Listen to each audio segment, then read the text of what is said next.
7 steps to happiness.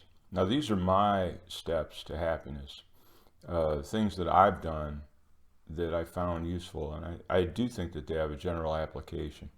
And it's not that they make you happy. It's not like doing any one or all of them actually make you happy. The only thing you can do to be happy is to allow happiness to arise. I know that that's, if you're familiar with any sort of like Buddhism or meditation practices, that's what they say. But I'm here to say that no one can make me happy. Nothing can make me happy. I can feel a rise, and what there is, you have to, and this is part of the pattern of happiness, to actually have an enduring, ongoing sense of being content and happy, and that I'm not in the middle of a storm, or that I'm being sort of like wailed on by life somehow. The way to do that, each time I experience a sort of a milestone of some sort, there's a release that comes with it. And the release is a release of happiness. And we interpret it as we lay it on the milestone. We say, well, I got this, promotion, or I got this relationship, or I accomplished this thing or that thing. And so we feel in opening up, and it's almost like a lid came off of us, and we feel this happiness. And that's happiness arising. It's not that that thing made me happy. On the other hand, it's difficult to try to, say that. I mean, the only proof of that is that when you endure and when you sustain whatever that thing is, eventually the happiness goes away. Because there was an opening, and then there's a shutting down, there's a contraction around the thing. Let's say it's a relationship. I get the relationship, there's a contraction around getting the relationship, like how to keep it or how to massage it into something I want. And none of those are things that help me to be happy. None of them lead to a sense of that release of what's a natural happiness. But I'm pretty organized myself. I've always been a very organized person. And even in terms of being goal-oriented and saying, all right, well, I want to stay happy all the time. Well, again, just that whole phrase, I want to stay happy all the time, that creates a contraction around the issue of happiness. So I've turned happiness, instead of a spontaneous arising out of myself, it has turned happiness into an object that can be achieved. Now, the practically minded among us will say, all right, well, I'm going to get that happiness. I'm going to say that when I get the goal, I am happy, and the things that I feel are happiness. And that's a problem. Practically minded meaning I will turn happiness into an achievable object or a state, and when I achieve it, I will declare it thus: this is my happiness. This is how I'm happy. How do you know I'm happy? Well, I got the house to prove it. I got the job to prove it. I got the income to prove it. I've got the leisure time to prove it. I've got the admiration of others to prove it. I have these different things to prove. Look, there's old Fezziwig and Mrs. Fezziwig, top couple.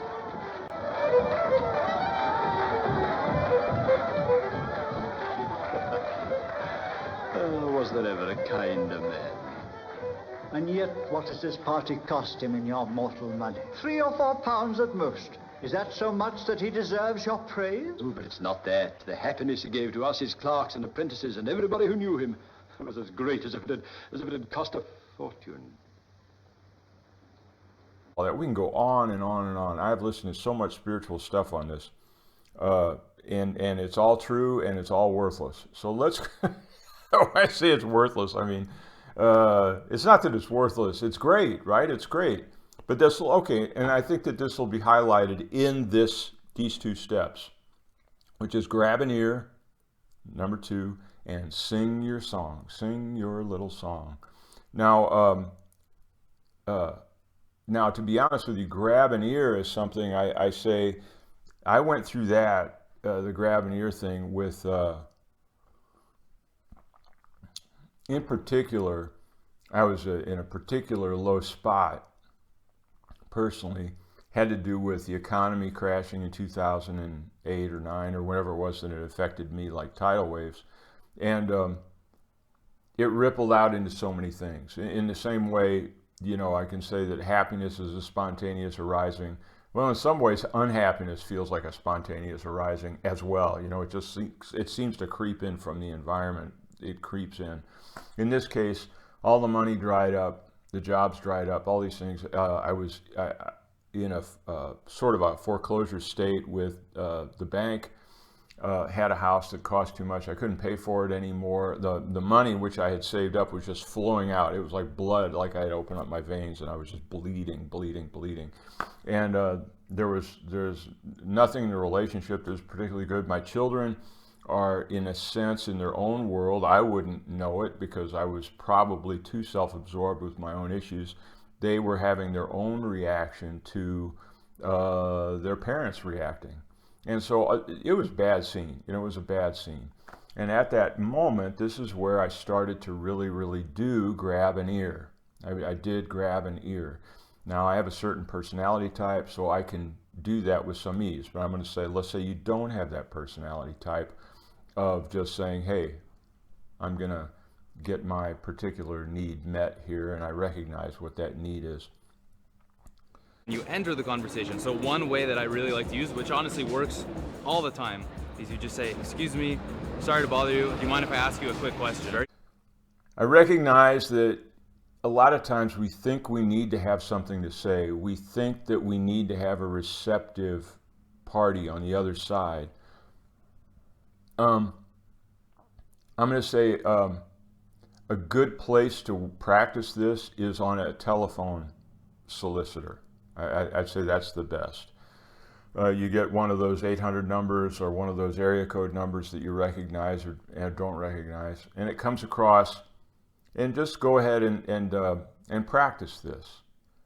Practice with whatever you have and talk to the telephone solicitor.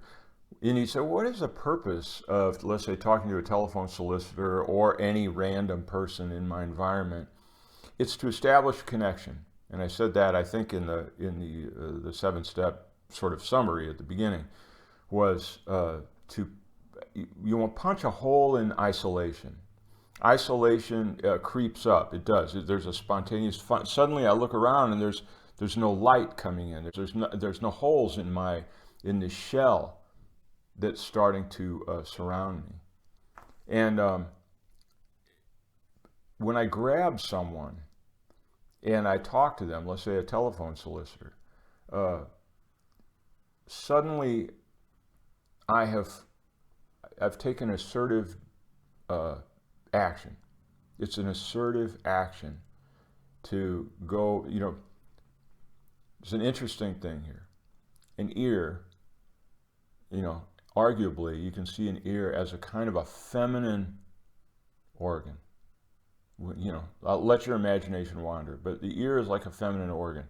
And words come out like masculine energy. There's an assertive quality that when I speak, I'm putting words out into space. And they have to go somewhere, or they don't have to, but they go to an ear. Let's say when words go to an ear, there is a kind of intercourse happening. In fact, that's what we call conversation. You know, intercourse. We call that intercourse because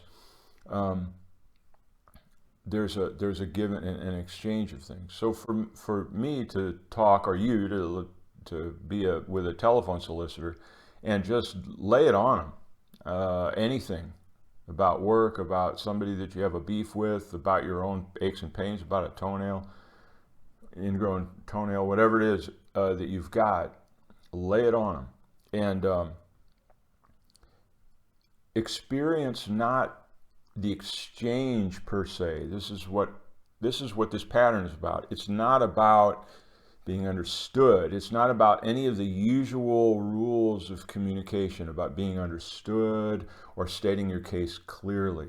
I want to isolate this to that idea of an assertive, your role in an intercourse. In other words, you've got someone who called you, and that was an assertive gesture, whether it was a phone tree or whatever it was. They called you, and now you say, all right, here's the price. You let them hang up on you at some point. Some, depending on the organization that's doing it, some you could probably talk to for, quite a while, like 5 minutes or something like that, or at least 30 seconds. You'll be able to just talk. It doesn't matter what you say. You pay attention to the flow of words. That's your assertive gesture. You continue the analogy. They're fertile. They have a positive quality to them. You can't see them, but they go out. They're subtle, but there's definitely an outflow. Like I'm talking into a microphone. The microphone is receiving. In that sense, it's feminine. My words are going out, and in that sense, it's masculine. It's the yin-yang. It's the receptive and the assertive. And that's what you want to experience. An outgoing of yourself in whatever way to break this bubble. That having been said, let's go on to sing your song. Now, sing your song is sounds like it's about, let's say, creativity, and it is about creativity, but not in the usual sense. In the same way that grab an ear has the problem of, oh, what do I have to say? Nobody wants to listen to me. No, you negate all those and experience the flow of words out of your mouth and into another person's realm of perception. It doesn't matter what you get back. It doesn't matter really what you say. It can be helpful because you want to have some shakti, you want to have some energy in what you say. You don't want it to just be the ABCs or something, or some triviality. You want to say something that's truly meaningful to you so that upwelling of force is coming forward. In other words, it's truly masculine. To carry the analogy forward, if you bring out words and there's no juice in them, then you're impotent, and that can be a negative thing. So you want to have something that has some substance, whatever it is. Like the issue du jour, the pain du jour, the dissatisfaction du jour, whatever it is of the day. So what's on the menu, and give them what's on the menu. And better yet, if it's about someone near and dear to you, just you don't have to name names, but you can go into it and say, well, if I've got this person around me that does X, Y, Z, okay, practice makes perfect. So the difference between that is that's where you want to experience that. Now I jump back to grab an ear because in sing your song, there's an equally difficult rut that's easy to ride into, which is, I'm not creative, or I should develop more creativity, or I wish I could draw, or I wish I could sing, or I canceled my tap dancing lessons 12 years ago, I should have stayed with it. None of those is what I'm talking about. In sing your song, this ironically is an ingoing. There's a receptivity of this. You become the ear of your own effort. You become the ear of your own effort. So in sing your song, the essential character, it's an extremely similar pattern to the prior one, but this one is to experience your own creative efforts. When I say efforts, I don't mean it's creative product. It's not artifacts. It's not art. It's not even culture creation.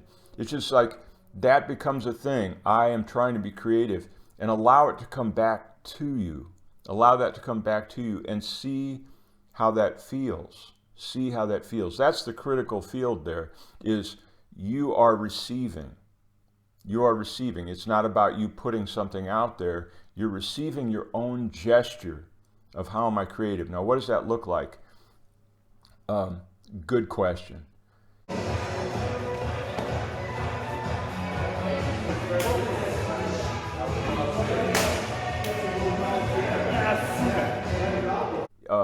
Let's say, start where I am. I'm an illustrator, I can draw, all I have to do is, now, is that a creative gesture? At this point, I'm challenged on that. I can't get into creating because it's so boilerplate, it's so routinized that I can't really experience it as that. So it might be better for me to break away from that completely. Even in this realm of talking, it comes more naturally to me, whether anybody's hearing it or not. It comes more naturally for me to talk. I've done a lot of talking. So where would that come for me, the sense of self-expression, the sing your song? It really could be, for me, this is what rises for me, it could be in a realm of silence. I hate to admit it. It could be in a realm of just shutting up, turning things off, and letting that be my creative gesture of finding out myself as a creative being in a vacuum, in a void. I don't think I'm afraid of it, but I'll never find out. You know, you won't find out until you try it, whatever this thing is. Now, on the other hand, there's people that spend a lot of time, let's say, in the void, in silence, in a sense of this enclosure of claustrophobia, or whatever you want to call it, this containment, constriction. And turning out all the lights some night. Don't be careful. Put on enough lights so you don't knock over lamps and stuff like that. But you turn out the lights and you just do spontaneous movement. You do spontaneous movement just to feel yourself in space. You want to, and you want to receive that. It's not like, oh, how do I look? Or do I look like I'm dancing? Or is this, what would somebody think if they saw me? Try to shut that off and see what it feels like to be moving. See what it's like to be moving. Let the movement come back at you. And this is another way of just receiving that, of suspending your judgment about how crazy it looks to do X, Y, Z. That itself is a prison. And it's a necessary component of living in society, is to have these prisons of, hey, I wouldn't want to be too crazy. You got to be careful of this stuff. Because you don't want to scare people. People become frightened, you know, if you say things that they don't expect you to say, if you wear things they don't expect you to wear. You know, the famous thing, I remember a guy showed up at work one time, and he had a perm, you know, I mean, it's like, holy cow, Doug, why did you get this crazy perm? And he's wearing a corduroy, rust-colored corduroy suit, and he's got a perm. Who is this guy? It's frightening, really, to be honest with you, it's frightening. And the way you deal with the fright in an office is you just kind of roll your eyes. And if you've got more, you know, chutzpah than that, and then you say, wow, Doug, are you having a midlife crisis? You know, so you don't want to frighten people. And this is, the goal here is not to frighten anybody, especially not yourself. So dancing in the dark, turning the lights out, turning them dim, make sure that no one's around or it's in a room in the house. Do it, okay, in the bathroom, turn on the fan, right? Leave the lights on and just move spontaneously and kind of try not to pay attention to yourself in the mirror.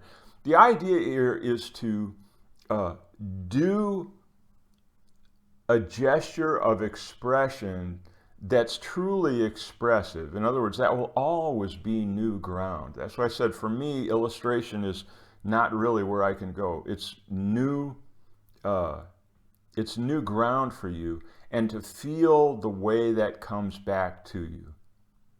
So, quick summary, grab an ear is an outgoing of Shakti, of an upwelling of what you say, and it goes into the passive ear.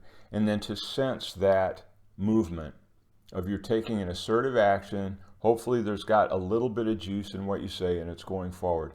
In Sing Your Song, you're doing a gesture that might be overtly expressive, but what you want to study is your perception of yourself. And if you're not a dancer and all those kinds of things, if you move like this, I will virtually guarantee that if you can turn off, and this is the critical bit, turn off the judging mechanism that I look crazy, what will people think? Turn it off, shut that radio down. If you do that, this movement will release you into something that feels like this upwelling of spirit, because you, having turned off your judging capacity, and you've said you don't care what people think, and you're not trying to scare anybody at the same time, you will feel an upwelling of this thing that we call happiness. Since both of these patterns have something to do with what you might call communication, I want to make a distinction, an important distinction between communication and construction. You say, well, what do they have to do with each other? I'd say that a lot of times, and this is a problem when people are unhappy in relationships and they think they're communicating, or in their work or whatever it is, they think they're communicating, but really they're engaged in a construction process. So communication is I say something to another, and I say to myself, are you there? And the other says, yes, I'm here, I hear you. This is what I hear. And it comes back around. Oh, you heard me this way, you heard me that way. This is what I really meant.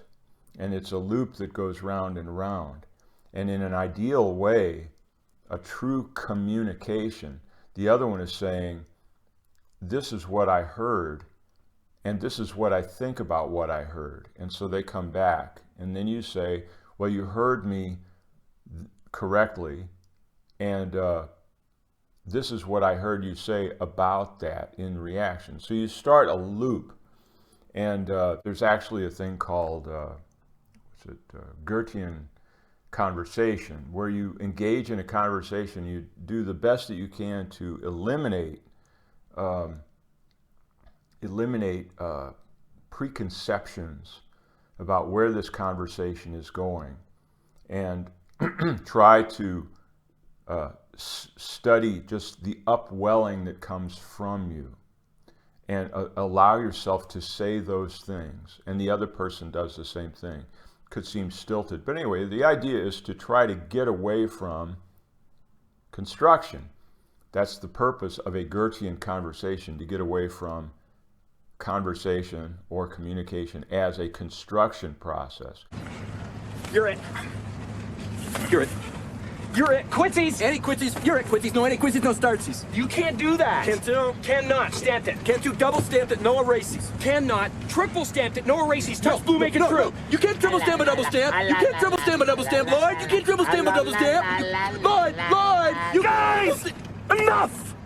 In the construction process is, I say this, and it's used as a tool to create change in another person. So I'm viewing the other person as a sort of a construction project. They need to understand this. They need to behave in this way. That's not communication. That's construction. And a lot of the time, when people feel that they're banging in a relationship and they're not getting their points across, or it's not very satisfying, both people are engaged in a mutual construction process, which is, you can imagine, it's a moving target, because while I'm trying to construct that person, in other words, get effects, that other person is coming at me trying to get effects, and we're going back and forth, complaining about the effects or reinforcing, oh, I got the effect I wanted, very good, I love you, you're great. And then the person feels like, well, do they really love me, or do they really like the effects that they're getting? So study that in a sense as a sideline, that when you're trying to do your dance or grab an ear, however you're doing that, we're trying to stay away here from construction. You're not trying to get effects out of your environment. So thanks for being here, and that's all I've got. Have a good day.